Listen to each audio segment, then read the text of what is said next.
Assalamualaikum warahmatullahi wabarakatuh. Yang saya hormati Pak Sauki selaku dosen pengampu mata kuliah Banking Manajemen dan teman-temanku yang berbahagia. Pertama-tama, marilah kita panjatkan puji syukur kepada Allah Subhanahu wa Ta'ala yang mana kita dapat dipertemukan kembali dalam keadaan sehat walafiat. Untuk mempersingkat waktu, langsung saja perkenalkan, nama saya Juprianto sebagai moderator sekaligus pemateri pertama.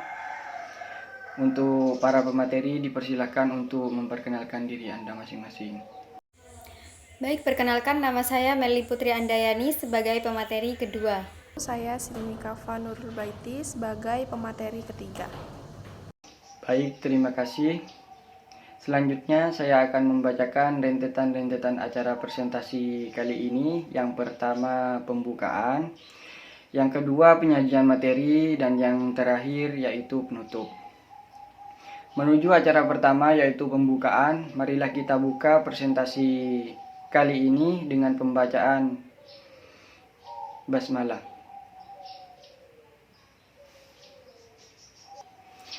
Selanjutnya yaitu acara yang kedua yaitu penyajian materi.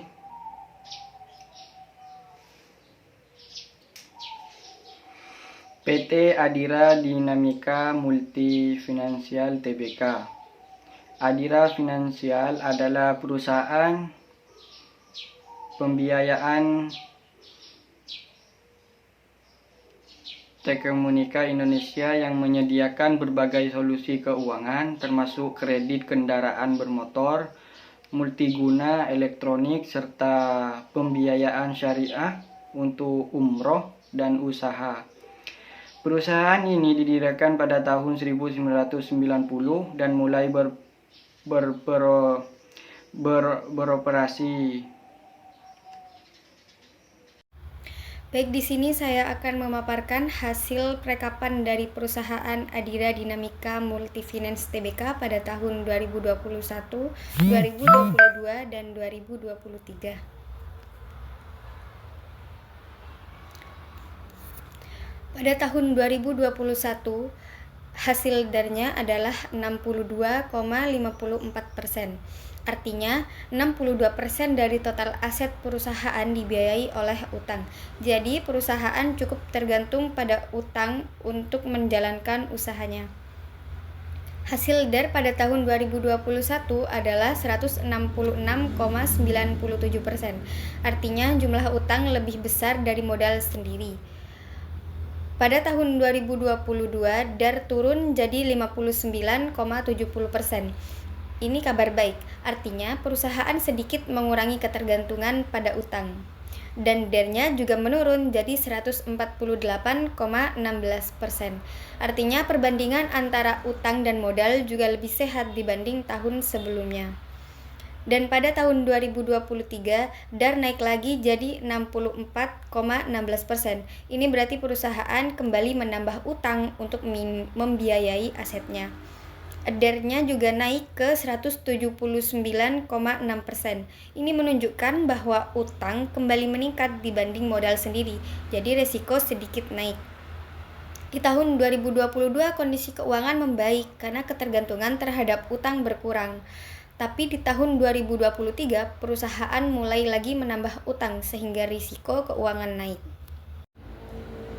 Nah, berikut adalah cara mengetahui hasil dari DAR dan DER pada tahun 2021, 2022, dan 2023.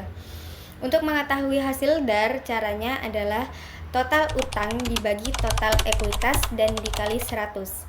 Untuk mengetahui DER-nya sendiri adalah total utang dibagi total aset dan dikali 100. Selanjutnya, PT Trisula Tekstil Industri Tbk. Pada tahun 2021, DAR-nya 50,46%, DER-nya 101,89%. Pada tahun 2022, DAR-nya menunjukkan 50,27%, DER-nya 101,11%. Pada tahun 2023, DAR-nya 49,95%, DER-nya 99,82%. Nah, untuk keterangannya di sini, untuk DAR menurun dari 50,46% di 2021 ke 49,97% di 2023. Perusahaan secara bertahap mengurangi ketergantungan pada hutang dalam pembiayaan asetnya. Sedangkan DER di sini menurun dari 101,89% di 2021 ke 99,82% di 2023. Menunjukkan bahwa perusahaan mulai mengandalkan lebih banyak ekuitas dibandingkan utang dalam pembiayaan. Nah, berikut adalah hasil perhitungan dari DAR dan DER, di mana rumus DAR atau debt to asset ratio yaitu total hutang dibagi dengan total aset dan dikali 100. Sedangkan rumus DER atau debt to equity ratio yaitu total utang dibagi ekuitas dikali 100.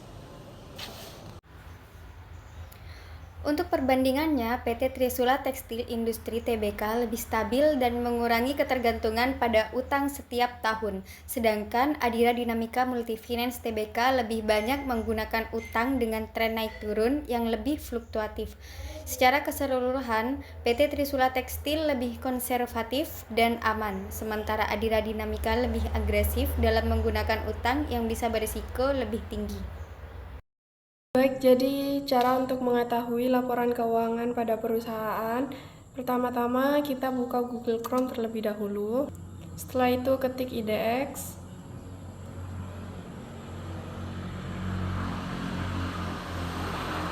Pilih IDX yang paling atas.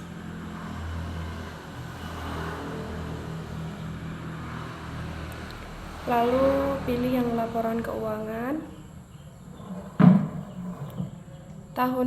Tahunnya diubah ke tahun 2021 karena di sini saya mencari laporan keuangan yang tahun 2021, 22 dan 23. Periodenya diubah ke tahunan. Lalu ketik nama perusahaan yang akan dicari.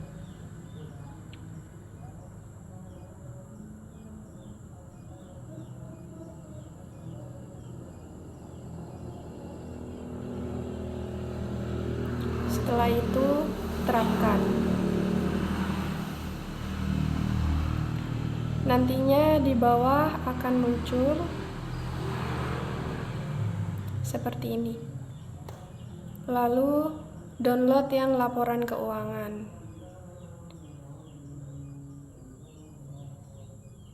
Nantinya akan terdownload seperti ini.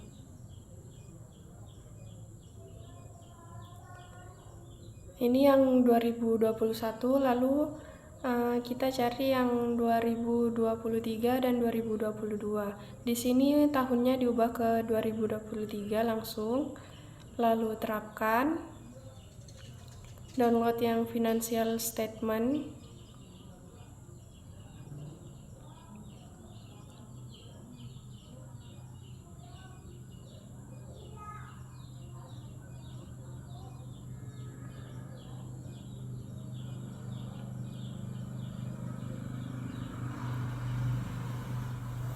Nah, di sini tahunnya sudah ada yang 2023 dan 2022.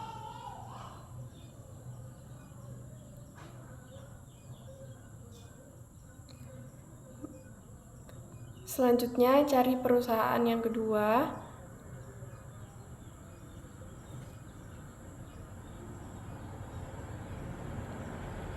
Sama seperti yang tadi, cari yang 2021. Periodenya tetap tahunan, lalu terapkan. Download financial statement-nya.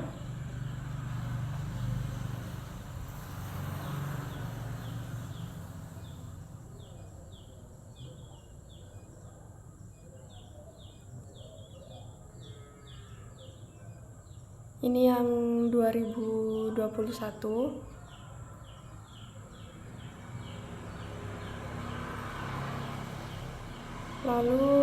cari yang 2022 sama yang 2023. Terapkan yang 2023, lalu download financial statement-nya.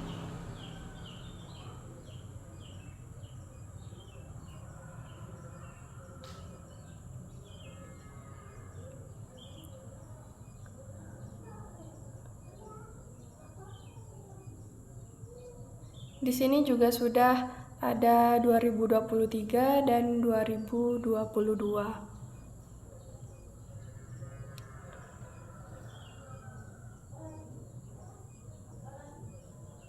Baik, itu saja. Terima kasih. Menuju acara yang terakhir yaitu penutup. Marilah kita tutup presentasi kali ini dengan pembacaan hamdalah.